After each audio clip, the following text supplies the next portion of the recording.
trade has hurt many people. The problem is that they're betrayed without trade agreements.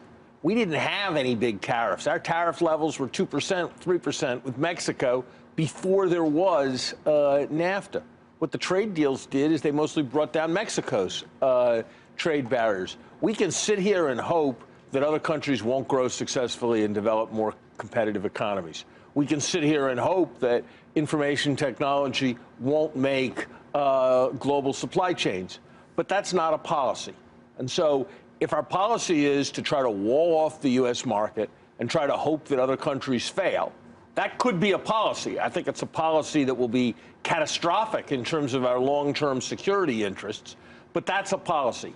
But suggesting that somehow these trade agreements, where we didn't eliminate trade barriers to any substantial extent, are the cause of our problems is just wrong. It just doesn't add up as an explanation. We've got to look to things that are more fundamental. We got to recognize that there's a changing world and that we need a society that's prepared to protect people in a different way than we've had historically. Historically, that makes perfect sense, that these trade agreements just helped us get into these other areas. But Donald Trump can still look at this and say, look, you don't pay anything to come here. We pay something to go there. We're not going to let it be that way anymore. We're going to enact these walls and put up these borders unless you're fair with us. And right now, you know, in the case of Mexico, it's a massive portion of their trade is done directly with us. It'll hurt you more than it'll hurt us. What's wrong with that argument? Mostly we've got if we renounce NAFTA, which is his proposal, what will happen is their trade barriers will go up by much more than our trade barriers will. Look, you've already seen the effect of these policies. The Mexican peso is down by 15%. That means that anybody thinking about locating in Mexico now has a 15% cost advantage relative to what they did before Donald Trump's policies started looking like they were going to happen. That 15% is huge relative to whatever he's accomplished by yelling at a few CEOs. The problem isn't with the objective.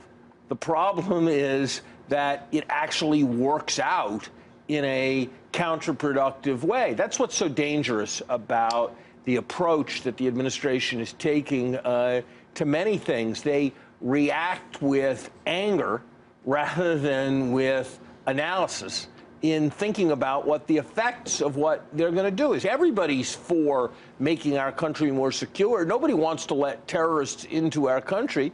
It's just they design their immigration ban in a way that is actually going to interfere with our national security. Hey there, thanks for checking out CNBC on YouTube. Be sure to subscribe to stay up to date on all of the day's biggest stories. You can also click on any of the videos around me to watch the latest from CNBC. Thanks for watching.